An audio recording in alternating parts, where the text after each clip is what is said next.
But I remember in the offseason coming to watch him play before spring training. And I'm like, or we had a couple strikes during that time too. And I would be home and I'd watch her play and I'm like, man, I don't even know if I could hit this. You know what I mean? I mean, they're so close. Those girls don't have a chance. You know what I mean? Do you know offhand how many no-hitters you've thrown? I don't know. Honestly, couple dozen, maybe 2 dozen. No, well, you're selling yourself short. Yes. Selling I yourself don't know. Honestly, I don't know. A lot.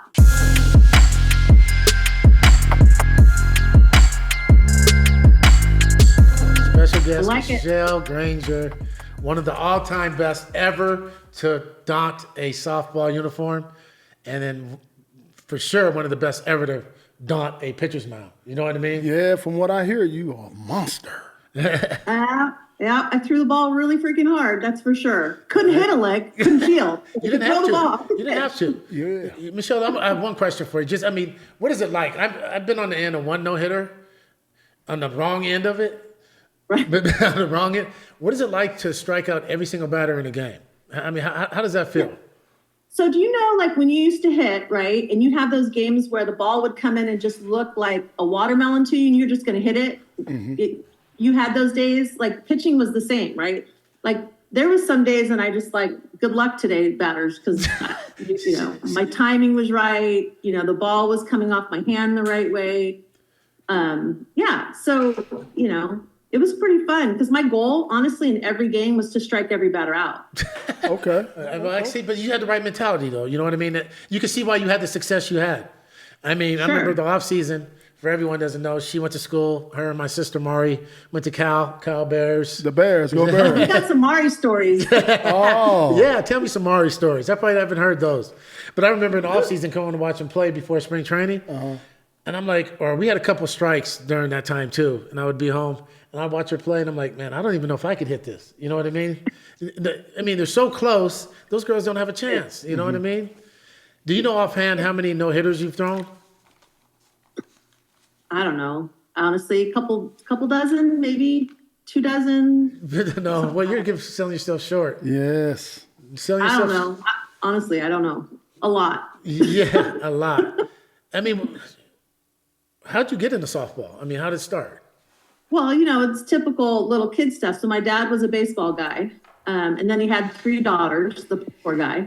And so, you know, my older sister was playing just in rec ball. And then, so my dad kind of saw that. And then I'm like, I want to play. And he goes, what do you want to do? I'm like, I want to pitch. And so before I ever played, I practiced with my dad every single day, holidays, everything, when I was in like 5th grade. And every single day, because he worked at home. And then I started, I guess by the 6th grade, I started playing in rec ball. And then they kicked me out of rec ball because I struck everybody out all the time. So That's amazing. Did your sisters play also or no? So my older sister played because I blackmailed her, because in high school, basically, she would stay out too late and party or whatever. And I knew she didn't come home and she wasn't going to play, but we needed an outfielder. And I'm like, I'm going to rat you out unless you play. So she played. Oh, there you go. There you go. So tell us about, you know, where you're from and, you know, what it's like growing up with, you know, all girls and then a dad that wants a baseball player so bad. You know what I mean? Well, you know, I grew up in SoCal. And so, you know, sports for women was, you know, just kind of, you know, it's not like there wasn't sports, but my mom played volleyball and she didn't have very many opportunities. So I think she was very aware of, you know, not there not being that many opportunities for women in sport. But nonetheless, with my dad being a super competitive guy and you know, really loved baseball. And my grandfather had season tickets to the Angels. And, you know, so the whole family really was sports family. So it seems kind of just a natural to play a sport. And when I was younger, I played basketball, volleyball, softball. And actually volleyball was my favorite sport. I was just better at softball. So what made you pick pitching out of all the positions on the field? Control. I wanted control. Okay. You know, when you're pitching, right, you get the ball in your hand every single time. And so I liked that. I wanted to be able to challenge the batter. It's like an individual batter, you know, and an individual pitcher. It's that inside the game matchup competition that I loved. The game within the game. Game within the game. That's Yeah. right. I love that. I love it. That's my favorite part. Just the competitiveness of it. Well, I'm gonna tell you, you had 36 no hitters. Really? 36. You're too humble. Even when she was doing the Olympic team, everything, she's always been this humble. That's what's up. Yeah, 36 no hitters. How many gold medals do you have? Just one. Just one? But How many times did you go to the Olympics? How many times did you make it to the Olympics, though? Just one. Just one? Yeah, I was pregnant with my oldest daughter in the Olympics. Oh, you was having a lot of fun. Huh? I was having, Then babies after that. They came pretty quick right in a row. So it was just the one and done. But, I was 26 in the first Olympics because that was the first time softball was in. Mm-hmm. And, honestly, I don't know how some of these pitchers do it. Like Monica Abbott, perfect example. She threw like in Japan after college until her late 30s. Okay. I don't think my body could have taken that, to be honest with you. Wow. Throwing that hard and the strain. And for me, I was one of those people that had to work their butt off to maintain that speed. Mm-hmm. So I didn't take days off. That wasn't a thing. Okay. So, I think so I was a one and done in the Olympics and I just don't know how much longer I could have thrown at that level. Because that's what made me special was I was faster than everybody else. Yeah, right? Yeah, you were like you the Nolan Ryan of softball, right? Yeah, so if I slowed down, it would have made me like everybody else, right? Like, I'm not saying it couldn't be successful throwing in the high 60s or mid 60s, but that just wasn't my thing. Well, how hard did you throw? Tell us how hard. Like high 60s, low 70s, like right in there. So in baseball-wise, equivalent to? Like 100 and 110, something like that, when you're over 70. Yeah, that's right. Now, but I'll tell you, the key really was my dad taught me mechanics that weren't happening at the same time because he was an outfielder, but he also had pitched when he was younger. Mm-hmm. And so he would have me load my back leg and then drive off that back leg hard and hold it for a minute.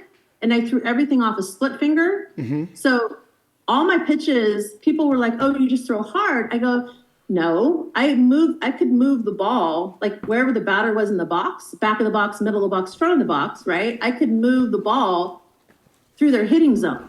It's not just the speed, but that's why I was successful by manipulating each pitch off of finger pressure, right? And that was not done for softball, but not done for baseball. When you were manipulating the pitch, did you use a lot of the mound? Did you use a lot of the rubber? Because when I pitched, I used a lot of the rubber when I wanted to go inside, outside, or down the middle because of the way that I threw.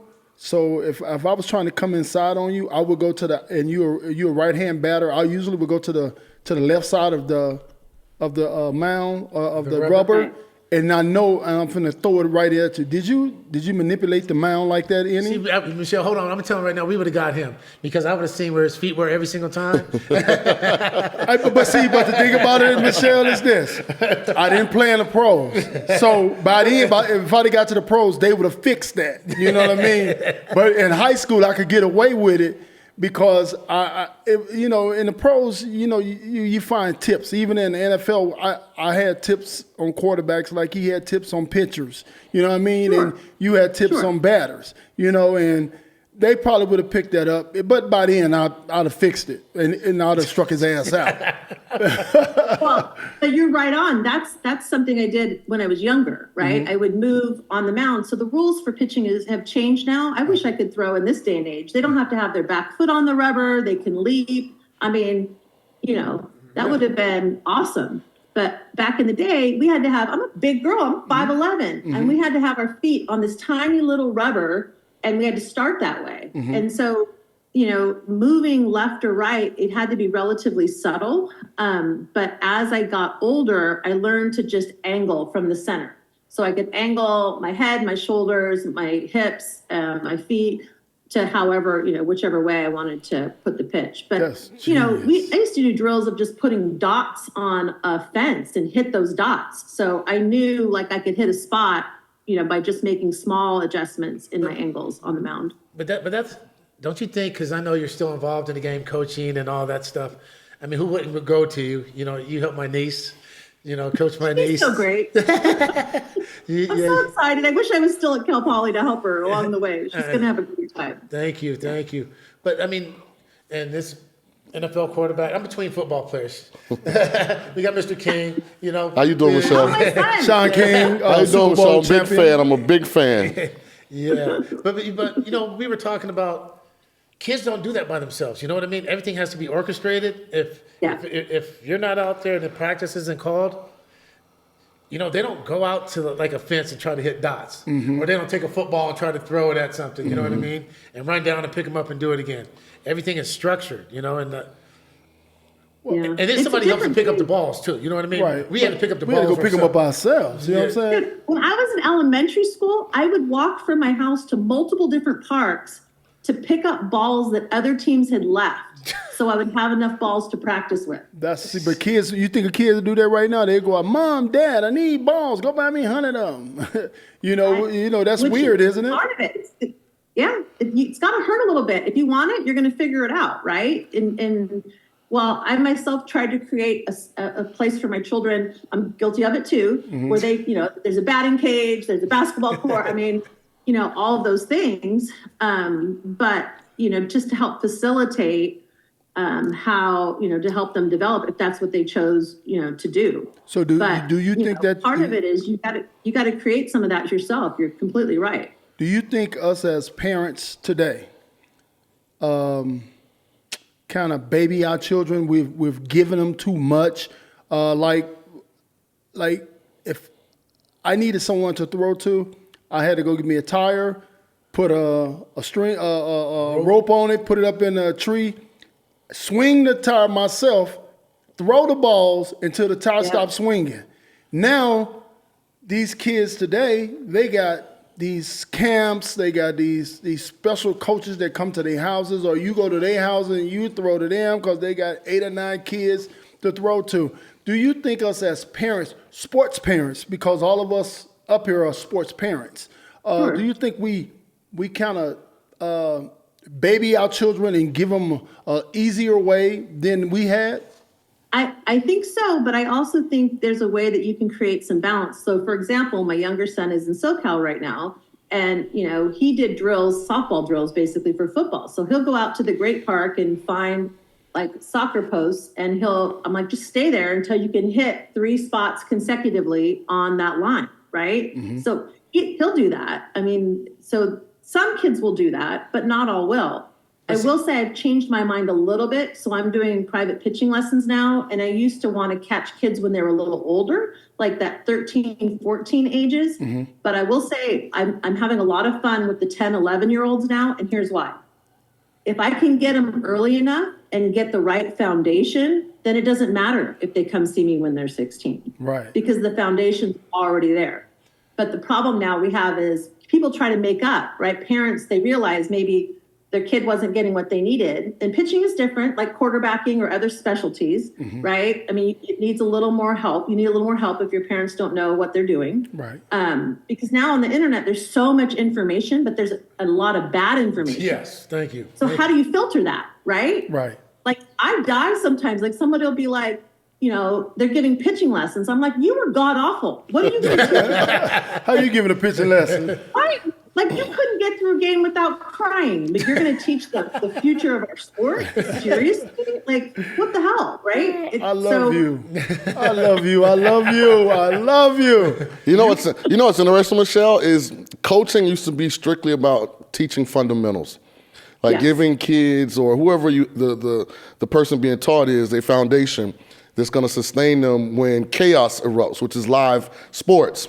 Now, because a lot of yahoos have figured out how to monetize coaching, it's what was Patrick Mahomes' greatest throw? What was the best play in women's softball? Let me do drills that emulate those movements. And it's the weirdest thing ever. Now you get a kid who thinks because they make one sidearm throw in a game, but they got 6 errors or they got 8 incompletions. That's what they're supposed to do. Right, they finally made it. I'm great. I'm fucking great. Ain't this a bitch? How do you battle that with being boring, but still being able to get clients, even though you know you're doing it the right way, but your competition is selling flash, like superstar plays? But I'll tell you this. First of all, I tell people right away, I may not be the right fit for you, and it will not hurt my feelings. Right? I mean, if you're gonna, my youngest son keeps reminding me I'm supposed to be making a living doing this. Firing people like from coming to lessons. You're supposed to be able to pay your bills. And I'm like, I can't do it. Like, I can't work with a lazy kid. That's right. I just can't. But you know, but the parents support it. Like I say, the teacher's never wrong. The coach is wrong. The teacher's wrong. The principal's wrong. I mean, everybody's wrong. So there's no accountability. And, and everyone, all of us up here can attest to, I'm going to be in the NFL. I'm going to be in the NBA. I'm going to be on the Olympic team in softball. They have softball leagues now. But you can tell after 5 minutes of their body of work and their walk, what kind of kid it is. You know what I mean? I remember there's a scout that told me a long time ago, he says, we try to give our kids so many things that we didn't have that we don't give them what we did have. That's right. Yeah. And that's the part that's missing. You know what I mean? The fight and the will to when you love something, you're not going to let something stop you from getting it or accomplishing that goal. But it's easy to say, I want to be the president. I want to be this. But, I haven't left this chair yet, and I can tell in 2 minutes which you want to be. You want to be lazy. That's all. It's easy just to, pump your gums. You know what I mean? Right. You see a kid walking, and you can look at him and say, that son of a bitch is lazy. Or Willie Shaw had the best saying. Willie Shaw said he would go and recruit kids, and the first things he would do is look at their ankles. He said if they had fat ankles, I didn't want to have nothing to do with them because they can't fucking run. And if you can't run, you can't play no sport. Yeah, I will tell you though, I think the difference too now is, and I ask parents this right out of the gate too. I'm like, is your daughter stubborn? Is she stubborn? Because, the mentality of being a pitcher, you have to be stubborn. You have to dig in and, in order to be successful. Like I had a kid the other day and, she left, and again, she's 12. I get that, but she left a game crying. I'm like, absolutely not. Like, we're not doing that. No. Like, there's no crying. Like, did you do everything possible to be successful, or did you pitch once or twice this week? You didn't deserve to do well. See, like, we're not doing that. Thank you. You need to be a coach everywhere. But we just need to bottle and sell this, because success, no matter if it's in life, business, this is what successful people breathe. This is part of their work every single day. You can't, that's my first question to you. When I was coach high school baseball, I'm like, why are you mad after the game? How many times did you hit today? This week. Yep. Did you hit just at practice? You didn't do anything to make yourself stand out. Yep. It's a difference between love. It's important to you. It's about leaving it all out there. Like you said, it's no crying. You can get mad. I don't care. Get mad all you want. Get mad. Mad is good. Mad is good. But no, there's no pouting. What are you going to do about it? Yeah. Because once again, your body of work, you can make excuses. You can blame people, blame the umpire. Team can't catch. Yeah. He's going to be pretty much a loser throughout his, he's not going to be where he wants to be. No. I don't want to call him a loser. I shouldn't say that, but he's not going to be where he wants to be. No, I get it. It's just the way I had a high these school kids. kid the other day, and she's basically, on the verge of not wanting to play anymore. And I'm like, because her team can't field. I go, well, then why are you letting them hit the ball? I don't know what to tell you. There's a simple solution for that. Right? But my mom and my grandmother back in the day, they told us the truth all the time. Don't ever be satisfied. And even the coaches and the principal, and don't ever be satisfied, but play better, do better. Absolutely. Do better. If you don't like the results and what's going on, do better. Yeah, stop pointing the finger. Yeah, figure it out. Well, you know what Mari did in college, because we struggled to put runs on the board. And so your sister would hit a triple and then stay on first. I would stay on third and never get home. And, we'd lose the game in extra innings 1-0. So Mari's like, well, screw that. So she finally started hitting a triple and then stealing home. I go, I just need one run. Okay, now tell me this. Who's the best athlete? Who the best athlete? Sister or GV?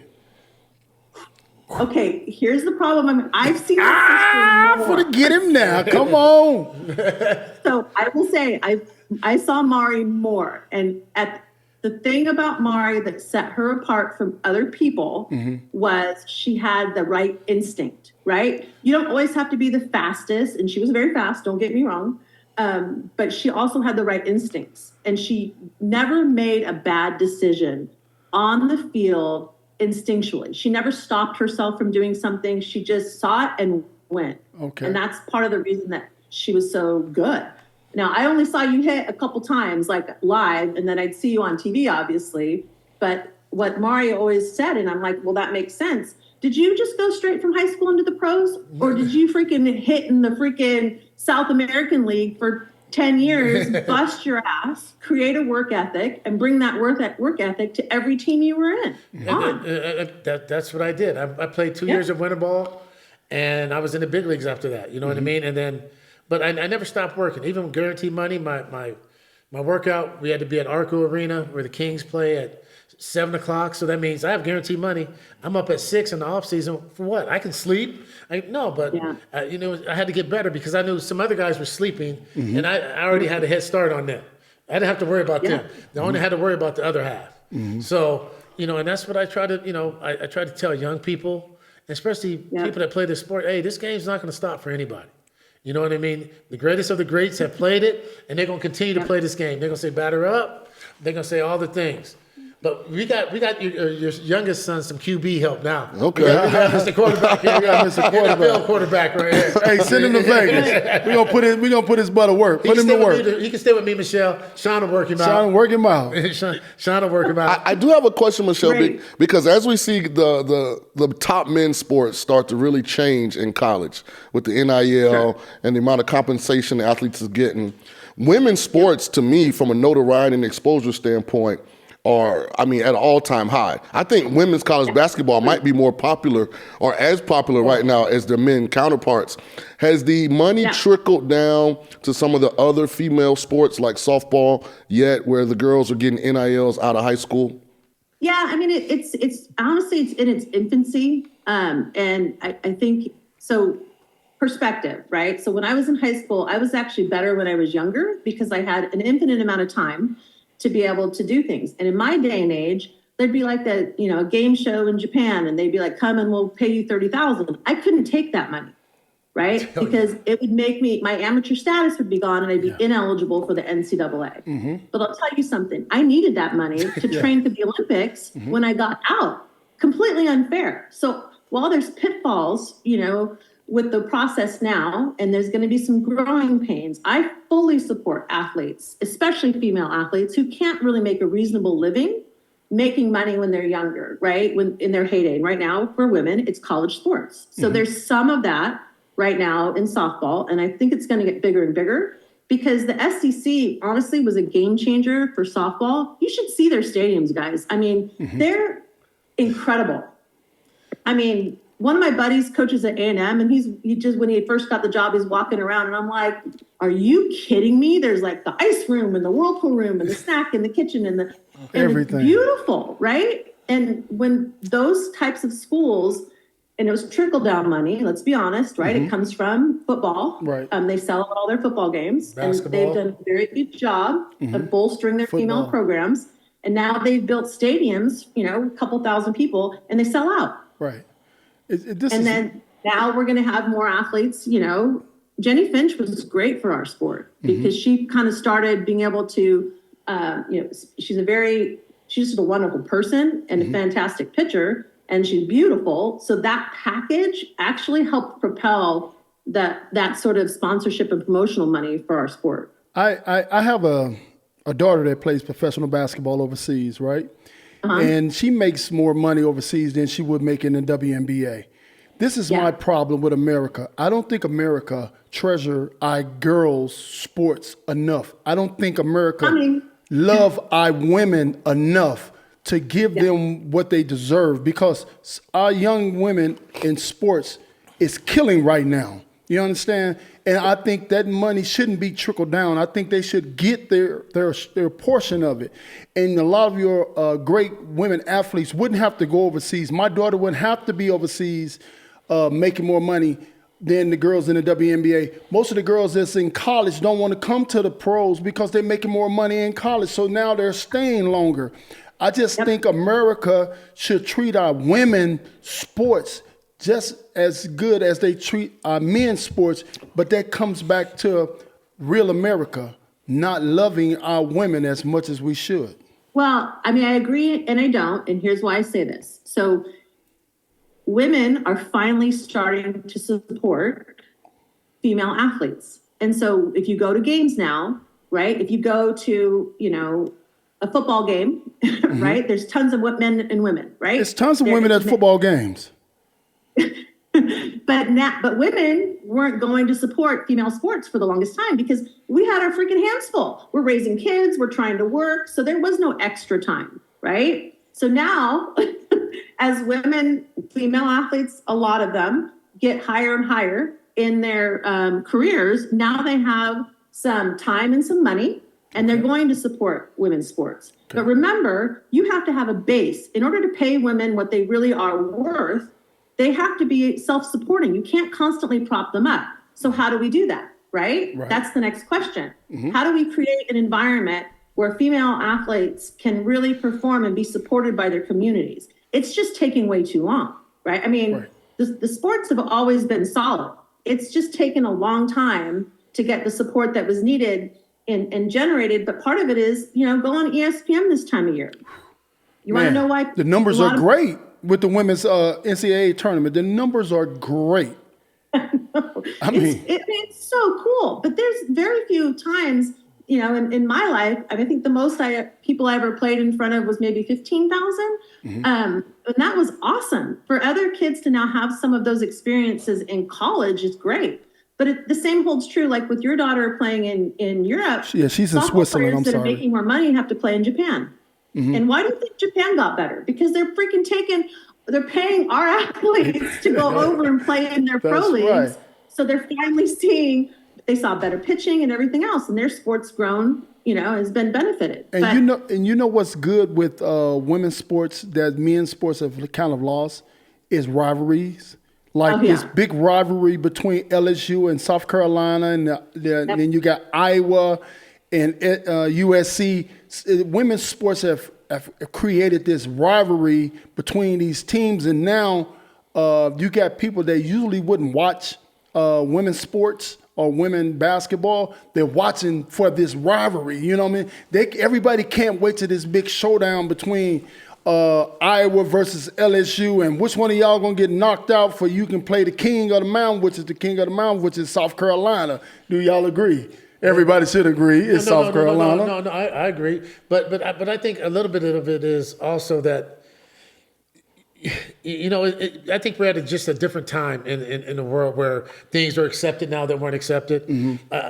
For me, I've always appreciated women's sports because they play hard. And that's the thing. That's the way I grew up. Mm-hmm. You play hard.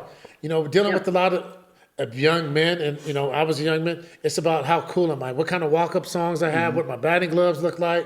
What kind of spot? Where women, like I said, they're diving, they're getting cuts on their face, they're doing whatever can to win the game. So that's what I admire and appreciate about women. And I don't want to take anything from these guys that are playing now because, it's not fair for me to pigeonhole them in a category, but. When you play hard, that's the only thing you. Clips. They play for freaking clips now. Like you do one star move, right, and the rest of your game is crap. Come on now. But you have to blame that on TV. We have to blame it on dinner. No. You got to do that on social media. Just anything that can self promote. But unfortunately, that's the way the world is going. That's why we're sitting here talking to you. We're trying to make our podcast better, but but Life After Sports for us is a platform that brought us together to have people tell their story. Mm-hmm. It's not for people. Everyone that comes on this show hasn't played a sport, or I'm sure sometime in their life to have. But everyone's story is important, and life. It's life, and everyone doesn't have a platform. So, we thank God that we're able to sit here and allow people to tell their story. Because I know for me, and I'll ask you this too, Michelle. Do you think kids appreciate the journey, or do they just want the end result? Because all those struggles made the journey that much sweeter. It made the. I will tell you, it's a fundamental difference, right? Like I was a journey person. Like it mattered to me. Like every time I went out and practiced, every time I did anything, right? I had an end goal in mind, but I knew the victory or the loss wasn't completely in my hands. But what was was my individual structure and journey. And then I learned, obviously, I'm sure we all learned this along the way. It's never linear. Like you're never going straight uphill, right? It's never easy. There's kind of these wiggles along the way in your progress, and you learn and you add that to your kind of tool belt, and you keep kind of moving on. But it's a different thing these days, for sure. We didn't have the internet. I had all the time in the world. I never looked at a phone. When I got bored, I'd go see if I could beat my mile time from the day before. It's just, it's different. And Michele, I don't know if it's actually their fault. I mean, when we came up, the only way to become a star was through accomplishment and achievement. You couldn't have potential and be anointed before you actually won something. I'm going to isolate a huge story right now. Deion Sanders is saying that his son, Shedeur Sanders, is going to be a top 4 pick next year. He's not going to certain schools. Yet he came off of his first year playing the highest level of college football, a team that went 4-8. Yeah. So that's entitlement to me, not empowerment. And I think there's a big difference between the two. Caleb Williams saying, I don't want to play for this team. That's entitlement. They have not done anything at that level. And it's a trickle-down effect. High school kids rated tops at their position, especially men's basketball. They can be completely awful as a freshman in college and still be a lottery pick in the NBA based off of their potential. Yeah. So I think society is as big of a issue. But I wanted to ask you this. Women's sports, they've come a long way. They're getting a lot more exposure. Social media, what kind of impact has it had on women's sports up to this point? Well, I mean, there's good and bad, right? So there's a lot more exposure. There's a lot of kids now being able to get more information. They're kind of seeing their stars. Some of these really strong college players, right, are getting then followed all the way through. So they're kind of watching these other women's journey during college sports and after sports. But I always think it's a little bit funny, like the way the social media component goes is people tell you and show you what they want you to see. And it's not real. It's just not real. Like a lot of these kids that were really good college players doesn't necessarily translate to the Olympics or pros. So it's okay. Like if you're doing the best you can and you're a solid college player, but you can't make an Olympic team or go play pro and your journey's ended for softball, that's okay, right? What are you going to do with all the other lessons that you learn? That's what I want to see. That's what I want to have these young women see. Like, let's say you have, Ali Aguilar, who was a fantastic from our, neck of the woods, fantastic ball player, still playing, still doing national team stuff. What's the example for later? What is she going to do with everything that she's learned? Right. I mean, It's just an interesting, social media is a whole different beast, and I don't think we've found the right balance yet. Well, the problem is this. We're living in a world of people can hide behind the screen now. You know what I'm saying? They can hide behind Facebook, hide behind TikTok. You could be anything you want to be on the internet. So you can hide, and our world is living in, that reality TV. Reality TV have taken over TV, it's taken over the world, and it's taken over our kids because they're living through reality TV that's not reality. You know what I'm saying? Yeah. It's all fake. You got people pretending they're millionaires. They don't have a dime. But if you can only see what they show you, it looks like they are everything.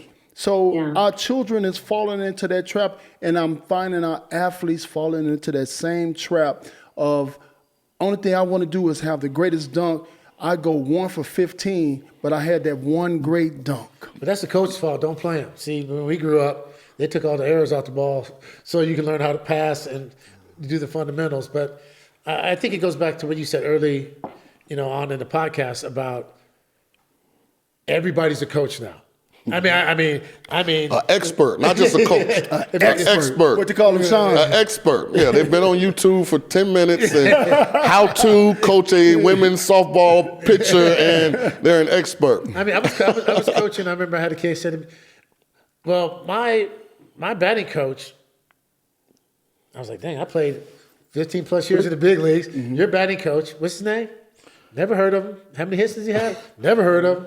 Okay, but he says He disagrees. I said, I don't have a problem with anyone disagreeing with me. I don't have all the answers. I believe there's a lot of ways to do a lot of things. But I'm going to tell you right now, if this is what he's teaching you, you ain't going to play for me, let alone anybody else. So, me and him can talk about it because, we all have room. I'm willing to grow. I'm still growing. Every day I want to learn. I'm a sponge every single day, still learning how to navigate through life. But you got these guys that, especially travel ball, and I'm sure same way with women's softball. You got 5 dads, 5 kids. All their kids are playing. You got 4 spots. They make up a team, and you can't go see this guy. You can't go do this. Everything has to be in-house. And I used to tell my sons, I'd be like, dude, you got so many avenues of resources. Go. I don't have all that. Pick everyone's brains and pick out the stuff that works for you. But it's always these insecure coaches that say, you know what, you can't work with anybody else but me. You can't do this. You can't do that. And that just shows me right there that they're insecure about their own self. They don't want to be exposed. You know what I mean? So you'd be surprised. I mean, honestly, and I mean, you wouldn't probably be surprised, but I'll give a lesson sometimes and the parent is sitting there talking to their kid through the lesson. And I'm like, this isn't going to work. Like, I can't, I need to have this time with your kid to make them better. And if you want to coach them, just pay yourself. Like, there's no, Well, you can do this. Perfect example is the Williams girls. If you ever watched the movie, when the dad is trying to coach, when the coach is trying to coach, the girls was good. He took them to a certain point. It's okay to take your child to a certain point, but it's a certain point. You got to turn them loose and allow the professionals to take them where they need to go. Let the professional take them over the finish line. You know what I mean? Yeah. And then once then, that's when they become great because you made them good. They are good. You nourished them. You put them where you need to be, but you have to turn them loose to the professionals. And right now, a lot of our kids are getting turned loose to some, oh my gods. Why are you a professional coach? Turn them loose to professionals. What? The problem is 10 people will tell your kid and the parent that they're professionals and only one of them actually is. That's my point. Right? Right. So isn't that terrible? I mean, I'm like, just look that person up. Yeah. Look them up. There's so much information. Do you want your kid to be taught by somebody that quit their first year in college because it wasn't a good situation and hasn't played since then? Or didn't even get to college? The same amount to pay me? Come on. Coach didn't like me. It didn't even get to college. That's the key. And another problem I have is these kids don't even know how to let them trial and error experience. Let them get thrown out. Let them swing and miss. They don't let them swing at pitches. They don't let them strike out. Yeah, they overcoach. They don't let them steal. And that's why Latin America is so far ahead in baseball than us because we have, the instinct part you were talking about. We're not allowed in the U.S. to develop instincts because you're micromanaged. You know what I mean? Yep. So it's a situation where, at 8 years old, your kid has a hitting coach and a strength training coach. Really? But then they don't allow the kids to make mistakes. That's how people are timing out their time. What I've learned lately is that if they don't do the lesson, then the kid doesn't practice. Yeah. And I'm like, okay, if the kid doesn't practice, that's the whole separate issue, right? So why don't you make the lesson the reward? Like practice for 5 or 6, 2 weeks in a row and then go to a lesson. You got to figure out as a parent how you're going to manage that for sure. But the problem is, again, I really can't, I don't know how I would be in the game today because like what you were saying, I was allowed to make mistakes. Yeah. Nobody called pitches for me. That's how I figured out how to throw to batters. Right. And catchers learn how to. I loved it when a batter would get in on deck and take a swing. I'm like, you're an idiot. Show me your swing. Thank you. Swing. Like now I know that you're pulling your head, or now I know you're dropping your shoulder. Right? Yeah. That's amazing. But you were a student of the game, and that's the thing I try to tell. Don't take your eye off the pitcher. You can see him warm up. You're running your sprints. You never take your eye off of something. And in the dugout now, that's they have the iPads and all that. It'd be hard for me to come in after an at bat. I just want to know if the ball was a strike I swung at. That's it. Right. That's it. That's why because I can't fix. Don't tell me nothing else. Don't have me chase. Randy Johnson's slider down and in because I'm not going to hit it. Right. I got to hit his mistake. I got to hit his fastball out over the plate. But now they teach chasing the guy's best pitch. For what? Yeah. Why? That's ass backwards to me. I mean, no one's. is. Willie Mays says, and he said this to me in one of our trips into San Francisco. He said, "Hey, you know what makes a great breaking ball hitter?" I was like, "No, Mr. Mays." He says, "Don't miss the fastball." Right. Don't miss the fastball. Don't miss because the fastball. There's no. We only hit bad pitches. If you guys put it where you want to, it's going to be a long day. You know what I mean? Yep. We only hit mistakes, but you have to have some type of game plan, and know your strength, because in the way they teach now. And like I said, it was a struggle for me to watch my boys go through high school. You can't swing at the first pitch. Man gets on first and second. Everybody got a bunt. But they don't play with instincts no more, like you said. No, but it's not. But it's also not the kids' fault, because these people are turning them into robots. Yeah. First and second, everyone.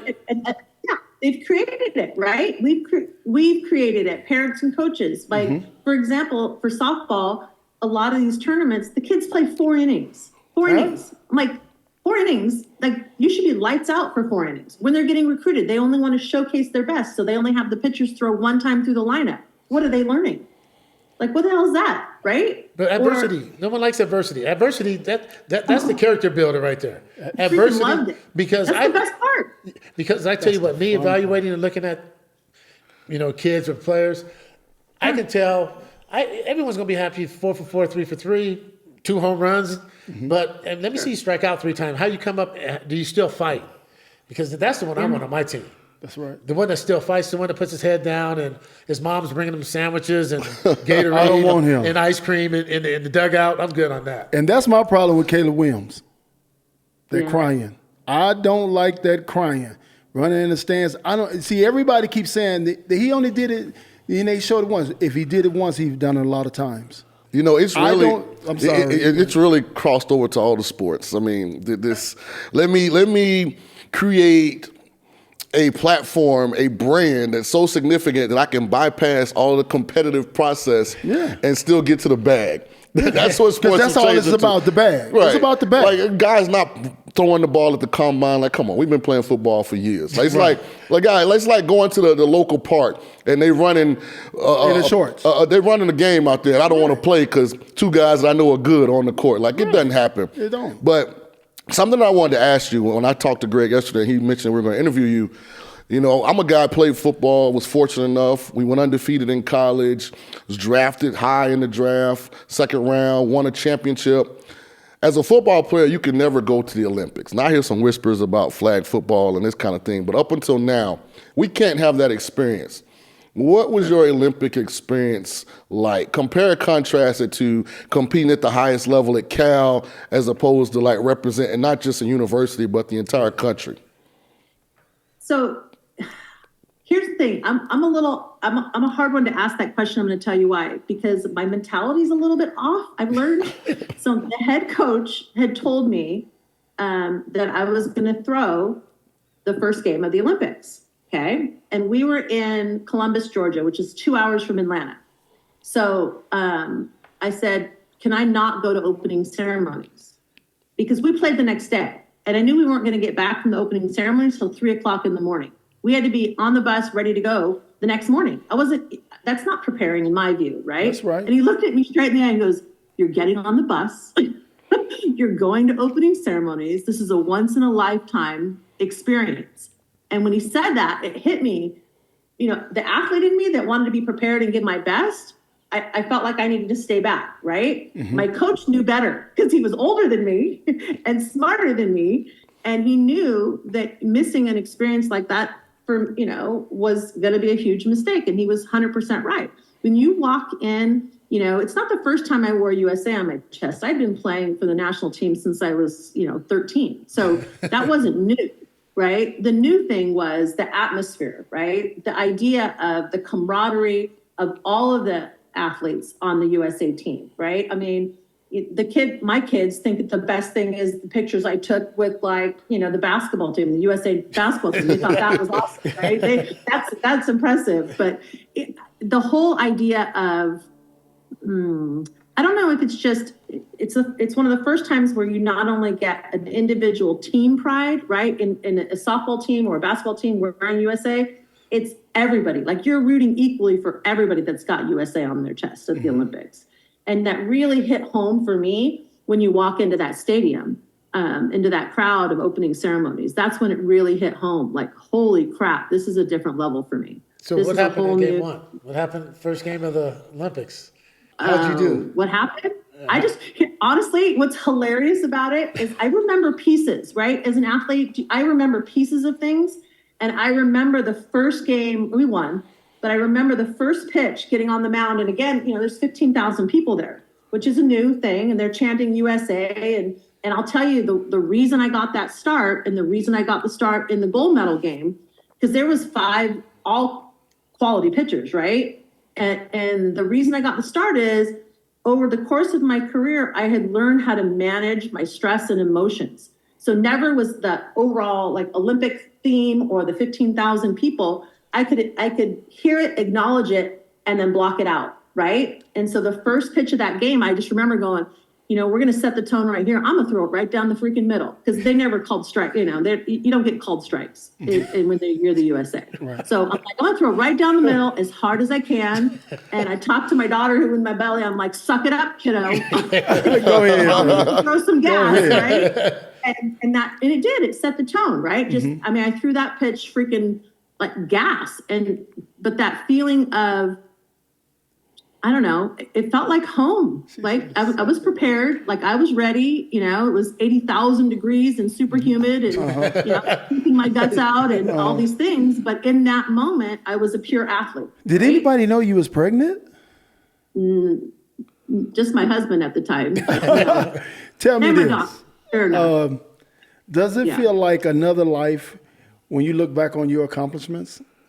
Yeah, but I was very lucky. My mom, my dad was sort of the competitive go-getter, but my mom was the perspective person, right? Okay. She always was like, just take it in. It's not going to, what you're doing right now is what you're doing today. It's not going to be what you're doing 20 years from now. That's right. So I really feel like I was very fortunate that my whole life I couldn't truly enjoy because I had to get like even level. Does that make sense? Like as a pitcher, you can't, if you're too emotional, too high, too low, then you're not going to be consistent. And pitching, consistency is obviously important. But I will say I appreciated what I was doing all the way along. So while it feels like I'm 54 years old, right? All my kids are in their 20s. Right. But I just always felt like, I don't know, that enjoy it in the moment. And while it does feel like I'd love to be my 18-year-old, 20-year-old athletic self again, but I got everything out of it when I was 18 and 20, right? So no regrets. So that's as an athlete, that's the only thing. Michele, so I say this. Here's my saying. I wish I could do some things over for one reason: to take pictures. Right. Because we didn't have cell phones where you could take pictures. It was cumbersome to have to carry. Yeah. At one point, it was the Polaroid. Like Drake has a line like he don't want to change anything. He just want to experience a couple things twice. Like as you look back at everything you've accomplished, what a dope life, by the way. Shout out to Michele Granger here on Life After Sports 23. What's the one thing, if you could do it over for whatever reason, whether it's just experience it again or be more in the moment, what's that one thing so far? I will tell you, I get to have adult conversations with my children now, which is fun. And I was talking to my younger son, and he's way better at this than I am. So in high school, the team I was on hadn't won a game the year before I got there, right? So I get to high school, and coach says, go run this 2-mile thing, right? So I go jog this 2-mile thing. Everybody else, I'm a freshman. Everybody else gets in their boyfriend's truck and drives the route, right? So I'm the only one running. They drive. This happens for months. Finally, slowly but surely, the kids started to join in, right? They all started working hard. They saw how hard I worked, and that helped us. And we got better and better and better, right? I thought I could carry that same mentality into college. And what I didn't, which I wish I would have known, I had to be better about engaging my team in a different way. that was the way I knew, like lead by example, work hard, don't rat people out, Right. start to hold them accountable over a period of time. But in college, I tried to do that. It didn't work. I wish I would have been smart enough to play the game better. Like, hey, I really need your help today at third. I have a feeling, I should have been more vocal in that way. I was too focused and thought that would work, and it didn't. And, I should have figured that out in my time there, and I didn't.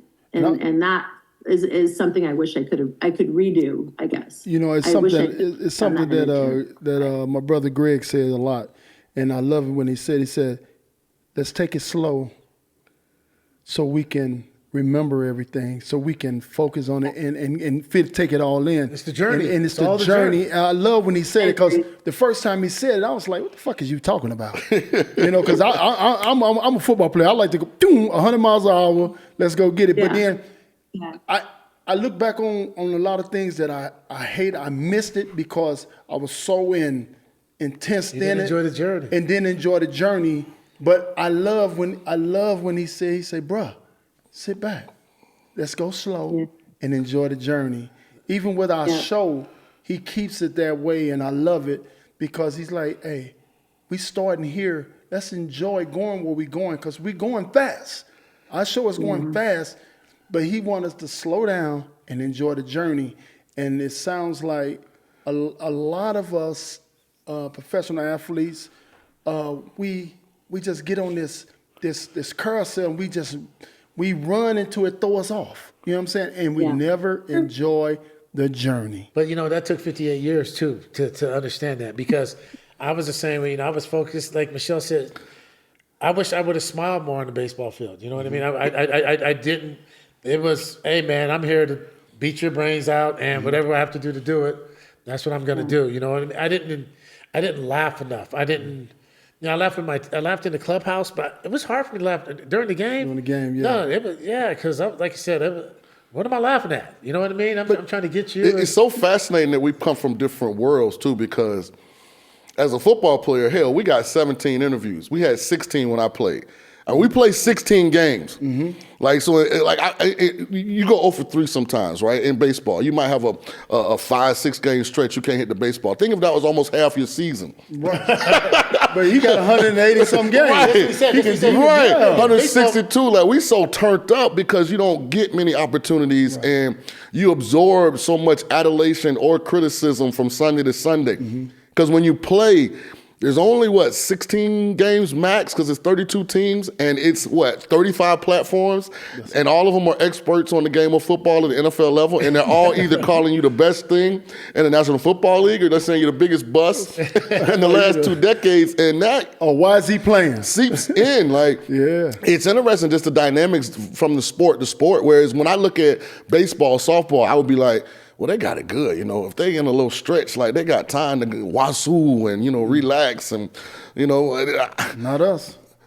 I'm asking kind of, is that, when y'all look at us, do y'all damn, I'm glad we got more than 16 chances to go out and prove ourselves? Is that stress to us?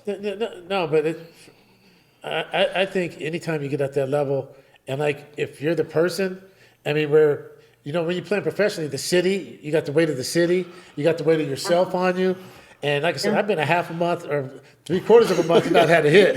You don't want to go to the restaurant? No, the restaurant, the busser is telling you how to hit. The bag boy at the restaurant, at the grocery store is telling you how to hit. My daughter's telling you how to hit when she's 1 year old. You got the ushers driving in. People in the stands. But you only hear that when your focus isn't engaged. Because when you can hear, you don't hear anything when you're locked in. You know what I mean? The game's slow. Like Michele said, the ball's this big, and it's just like a pass rush for you, or you throwing your slant routes, and same thing. But Michele, I want to say that's a skill, right? You got to cut out that's what you learn over as you mature. Cut out what the people that don't matter to you keep talking about. Right. Their talk is not helping you, right? Oh, no, it's definitely not helping. It's not adding value. I got one thing I want to ask you, Michele. And you brought this up early in the podcast. I want to know about this Mr. T starter kit that my brother used to wear. Him and Gary Sheffield, when they come out, they was looking like Mr. T and Bishop Don Juan himself. And Gary had the Jerry curl at the time. Right? Oh my God! So somehow, Come on, give it to me, baby. Give it to me. Playing in SoCal for the summer. Okay. I talked to coming down and kind of playing at the highest level of travel ball. And so she has my brothers in town. So we were living together that summer and playing. And my brother's in town, let's go watch him play. And we weren't playing, so we went. And I'm like, okay. And Mari, I mean, at least when I knew her, she was pretty plain. She wasn't she always looked good, but there was never a bunch of accoutrement. We were playing ball. I'm not saying my brother worth $100 million.